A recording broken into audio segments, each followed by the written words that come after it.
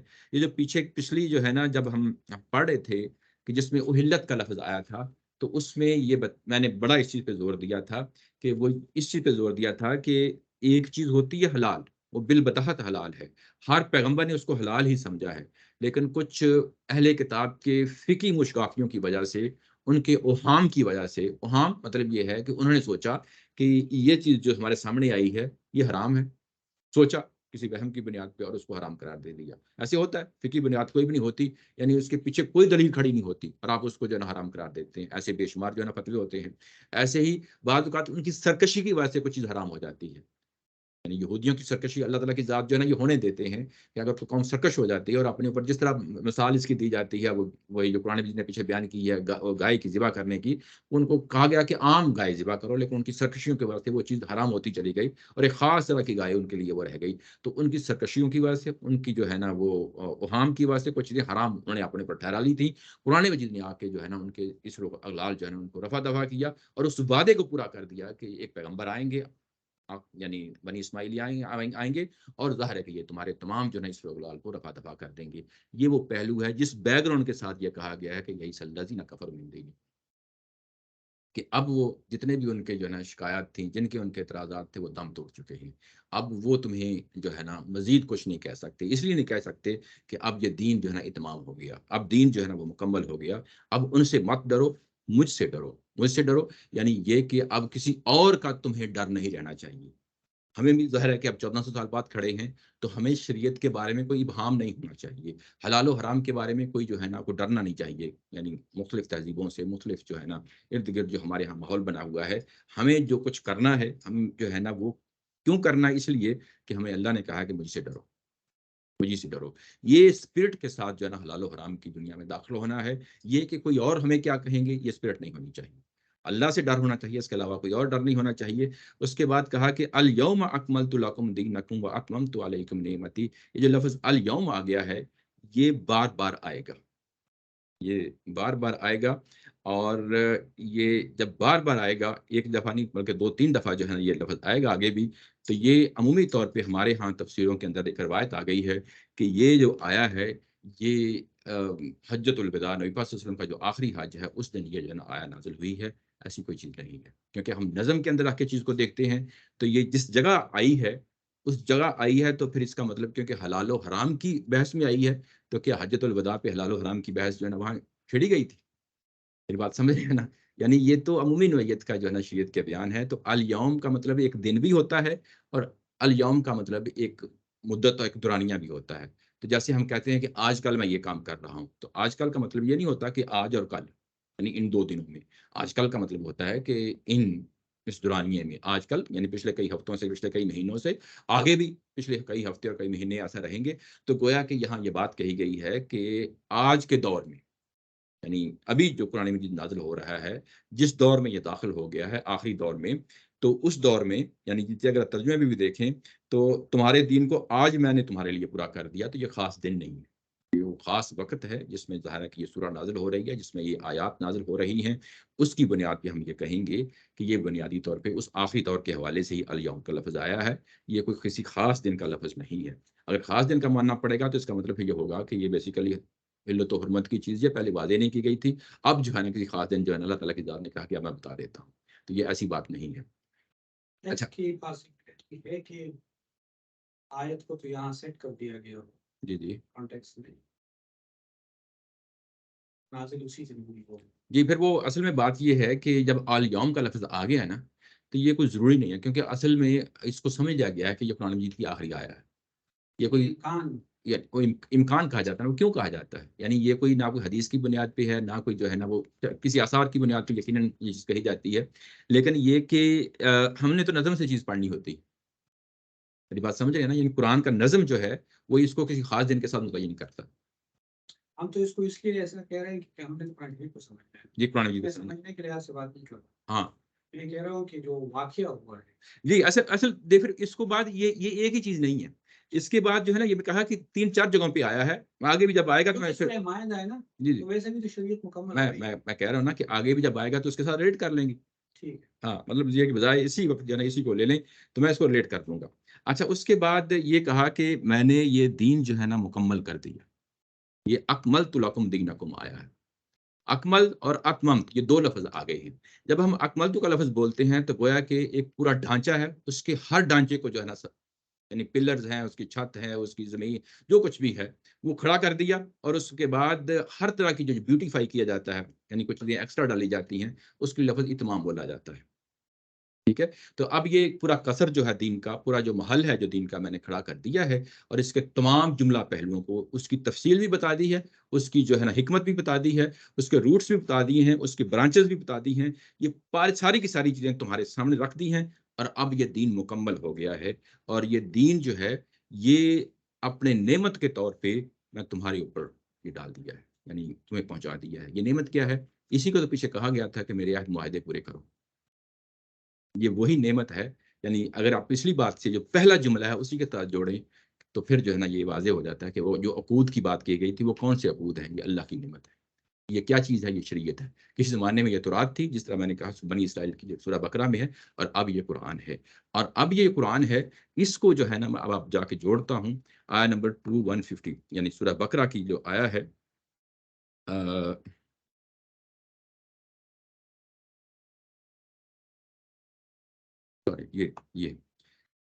یہ جب کہا گیا تھا نا کہ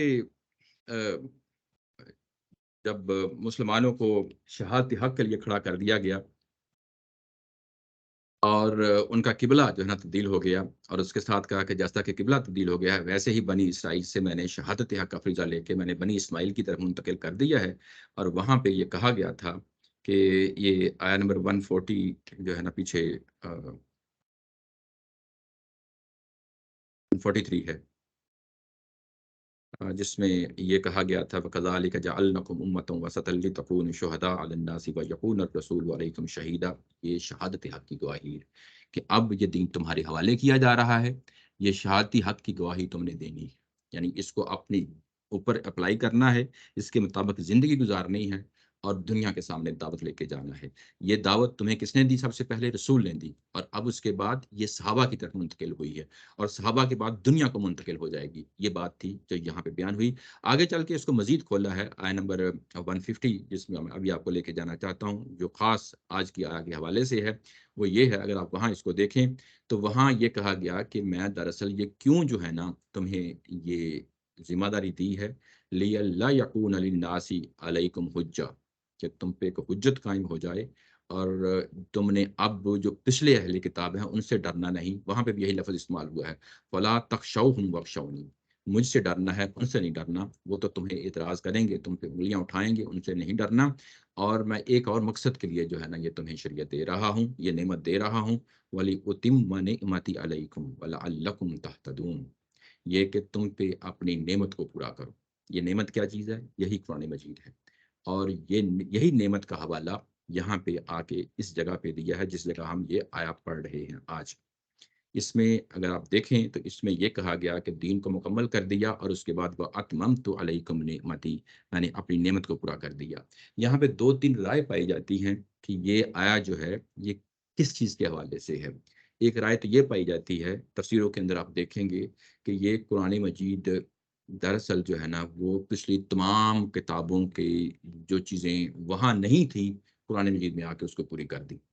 یعنی یوں کہہ لیں کہ جو دین شروع ہوا تھا آدم علیہ السلام سے، وہ آہستہ آہستہ آہستہ اپنی شکل میں جو ہے آگے بڑھتا رہا، اپنی حیت تبدیل کرتا رہا، اور اپنے پورے اتمام کے ساتھ قرآن مجید تک پہنچتے پہنچتے وہ بات پہنچ گئی. یہ وہ بات نہیں کہی جا رہی یہاں پہ.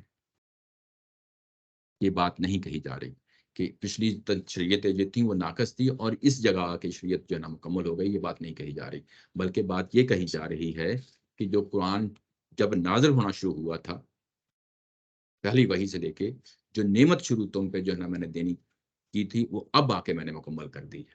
وہ اب آ کے میں نے مکمل کر دی ہے. اور پیچھے جو ہم نے سورہ بقرہ کے اندر ابھی جو ہم نے جو پڑھا ہے پیچھے، وہ دراصل یہی چیز بیان کی گئی تھی کہ ولی اتم نعمتی. یہ کلو ہمارے پاس آ گیا، ولی اتم نعمتی، کہ میں جو تمہیں شریعت دے رہا ہوں جو بنی اسرائیل سے بنی اسماعیل کی طرف جو ہے نا جب یہ شہادت یافتہ منتقل ہوا ہے تو میں نے تمہیں قرآن دے رہا ہوں، اور یہ جو منتقل ہونے کا ذریعہ ہے اس میں جو ہے نا اپنی نعمت کو بھی اتمام کرنا چاہتا ہوں۔ اب یہ نعمت جو ہے یہاں پہ مائدہ میں آ کے ہمیں پتہ چلا کہ اس نعمت کا اتمام ہو گیا ہے، یعنی یہ کہ اب وہ جو چیز دینا شروع کی تھی آخری دور میں داخل ہو گئی ہے، الیوم کہہ کے وہ آخری دور میں داخل ہو گئی ہے، اور اس کے بعد یہ کہا کہ میں نے دین تمہارے لیے اسلام ہی کو چن لیا ہے۔ اب جب ہم یہ آیت پڑھتے ہیں تو عمومی طور پہ کمپیریزن کے طور پہ کھڑا کر دیتے ہیں کہ یہ وہ دین ہے جو یہودیت کے مقابلے میں ہے یا عیسائیت کے مقابلے میں ہے۔ نو ڈاؤٹ کہ جو ہے نا ظاہر ہے کہ وہ یہودیت اور عیسائیت کے حوالے سے بات کی جا رہی ہے، لیکن یہ کوئی اس طرح کی چیز نہیں ہے کہ وہ ایک علیحدہ دین ہے اور یہ ایک علیحدہ دین ہے۔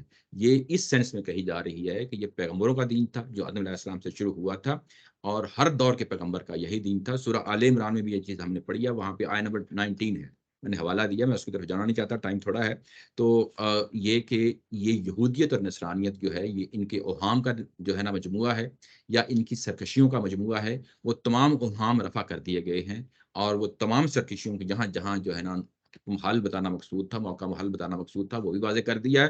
اب اس کو ایک مکمل شکل میں آپ کے سامنے رکھ دیا ہے، اور یہ دین کے طور پہ جو دین میں نے آپ کے سامنے جاری کیا ہے وہ اسلام ہی کا دین ہے، اور اسی کو جو ہے نا اب ایک سٹینڈرڈ بننا چاہیے۔ یہاں پہ ایک اور چیز ہے جو ہمارے استاد محترم اور امین احسن اسلائی صاحب جو ہمارے بزرگ ہیں ان کے نزدیک یہاں پہ بڑی اہم پہلو ہے، وہ بھی آپ کے سامنے میں رکھنا چاہتا ہوں۔ وہ اہم پہلو یہ ہے کہ ہمارے ہاں جب دین کی بات کہی جاتی ہے تو دین کے اندر جو ہے اس کے اندر فقہ بھی شامل کر لی جاتی ہے، بزرگوں کے فتوے بھی شامل کر لی جاتی ہیں۔ آپ کوئی بھی کتاب اٹھائیں، فرض کیا کہ آپ نے نماز کی کتاب اٹھانی ہے تو اس میں کیا کیا جائے گا؟ اس کے اندر چیزیں بتائی جائیں گی، اس کے اندر روایتیں بھی بتائی جائیں گی، اس کے اندر پھر فقہ کی چیزیں بھی بتائی جائیں گی، اس کے اندر لوگوں کی اور بزرگوں کی رائے بھی بتائی جائے گی۔ تو یہ جو پہلو ہوتا ہے کہ دین ایک دین ہوتا ہے، اور دین کے بعد جو ہے نا ظاہر ہے کہ لوگوں کی بات کی اور سوچ کی جو فکر ہوتی ہے اس کو بھی شامل کر لیا جاتا ہے، اور کہا جاتا ہے کہ یہ بھی اسلام ہے۔ یہ پہلو کیوں کہا جاتا ہے؟ اس لیے کہا جاتا ہے کہ لوگوں کے اندر دو طرح کے رجحان ہوتے ہیں، یعنی دو طرح کے رویے پائے جاتے ہیں۔ ایک رویہ یہ کہتا ہے کہ جو بھی دین کے نام پہ چیز پیش کی جائے اس کو قبول کر لو، ایک یہ بھی رویہ لوگوں کے یہاں پایا جاتا ہے کہ جو بھی دین کے نام پہ چیز پائی جاتی ہے اس کو قبول کر لو۔ دوسرا رویہ یہ کہتا ہے کہ نہیں، جو دین نبی پاک صلی اللہ علیہ وسلم ہی اس کے ماخذ ہیں وہاں سے ثابت ہو جائے تو پھر ہم اس کو دین کہیں گے، ورنہ اس چیز کو ہم دین نہیں کہیں گے۔ یہ پہلو جو ہے بڑا امپورٹنٹ ہے، قرآن نے خود بتا دیا ہے اس جگہ پہ کہ جو دوسری رائے ہے وہ اصل رائے ہے۔ وہ رائے کیا ہے؟ یہ کہ دین جو ہے وہ اب اپنی متعین شکل میں، مکمل شکل میں، کلی طور پہ جو کچھ بھی ہے اب ہم نے اسی کو اختیار کرنا ہے اور اسی کو خالص کرنا ہے۔ یعنی آپ کے سامنے کوئی بھی فتویٰ آتا ہے تو ہم پوچھیں گے کہ اس کی بنیاد کیا ہے۔ اس کی بنیاد اگر تو سنت ہے، اس کی بنیاد اگر قرآن ہے تو ویل اینڈ گڈ، ہم اس کو قبول کر لیں گے۔ لیکن اگر اس کی بنیاد نہیں ہے تو ہم اس کو بطور دین قبول نہیں کریں گے، کہیں کسی بزرگ کی رائے ہے، بس اس کے زیادہ اس کو سٹیٹس دینے کی ضرورت نہیں ہے۔ بزرگ کی بات بھی سامنے آتی ہے تو ہم یہ تقاضا کریں گے کہ وہ بتائے کہ یہ دین کس سنت کے پہلو سے متعلق ہوتی ہے، یہ قرآن کی کس آیت سے متعلق ہوتی ہے، کیونکہ قرآن نے خود دعوے کے طور پہ کہہ دیا ہے کہ میں نے یہ دین تمہارے لیے مکمل کر دیا ہے، اب اس دین میں اضافے نہیں ہو سکتے، یہ اضافے نہیں قبول کیے جا سکتے۔ اب اس کے ساتھ یہ کہ دین مکمل ہو گیا ہے، کیا فقہ جو ہے کیا وہ آ کے دین میں مزید اضافے کرتی ہے؟ وہ پہلو بھی واضح ہو جاتا ہے۔ یہ کتاب جو ہے البیان میں بھی نیچے پڑھ لیں گے، اور تدبر قرآن میں بھی ہے، اور استاد محترم کی جو لیکچر ہے اس کے اندر بھی آپ اس کو سن لیں گے کہ ہم اس کو قبول نہیں کرتے۔ اگر جو فقہ کی کوئی چیز آتی ہے تو ہم یہ اس کو علیحدہ بیان کریں گے، یہ کہیں گے کہ یہ اس آیت کے تحت ہم اس کو ایسا سمجھتے ہیں، لیکن اصل دین کا حصہ بنا کے اس کو شامل نہیں کریں گے۔ یہ وہ بڑی اہم پوائنٹ ہے کہ دین اب مکمل ہو گیا ہے، اب یہ اتمام ہو، اتممت کا لفظ آیا ہے، یہ اپنے پورے لفظ کا جو ورب کا جو معنی ہو سکتا ہے نا کہ مکمل طور پہ اس میں کوئی گنجائش نہیں ہے کہ اب مزید اضافے کیے جائیں، یعنی اس پہلو سے ہے جس کے بارے میں یہ کہا گیا کہ الیوم اکملت لکم دینکم واتممت علیکم نعمتی ورضیت لکم الاسلام دینا۔ اور نہ ہی اس کا معنی یہ ہے، یہ معنی بھی لوگوں نے لیا ہے کہ دین بطور جس کو ہم یہ کہتے ہیں کہ ضابطہ حیات، یا سوری دین کو جو ہے نا ایک پورا کلی جو نظام ہے، یعنی ہر پہلو پہ جو ہے نا ہمیں ہدایت دیتا ہے، وہ تو ٹھیک ہے، دیتا ہے، ضرور دیتا ہے، لیکن یہ کہ کیا یہ مکمل زندگی کا جو ہے نا ہر پہلو سے ہمیں ہر چیز دیتا ہے؟ نہیں، کوئی چیزیں اصولی طور پہ دیتا ہے اور کچھ چیزیں جو ہے نا وہ تفصیل کے ساتھ دیتا ہے۔ ہم انہی کو پکڑیں گے اور اس کو اپلائی کریں گے، اور اس کے بعد یہ نہیں کہیں گے کہ یہ کوئی مکمل جو ہے نا نظام، یعنی یوں کہیں کہ ہر جگہ آپ کو جو ہے نا قانون دینا شروع کر دیتا ہے، ایسی کوئی چیز نہیں۔ ایسی کوئی چیز نہیں ہے. یعنی جتنا دینا مقصود تھا، جس کو دین کے طور پہ دینا مقصود تھا، وہ دے دیا. اس کے علاوہ اور کوئی چیز نہیں ہے. یہ اتنا ہم نے پڑھا ہے. یہ آیا نمبر 3 میرا خیال تھا کہ آج ہم اس کو کمپلیٹ کر لیتے، لیکن ظاہر ہے کہ جتنی تفصیل کے ساتھ اس کو پڑھا ہے یہ ہم کمپلیٹ نہیں کر پائے. اس کا باقی حصہ انشاءاللہ اگلی دفعہ جو ہے نا ہم پڑھیں گے. وآخر دعوانا ان الحمدللہ رب العالمین.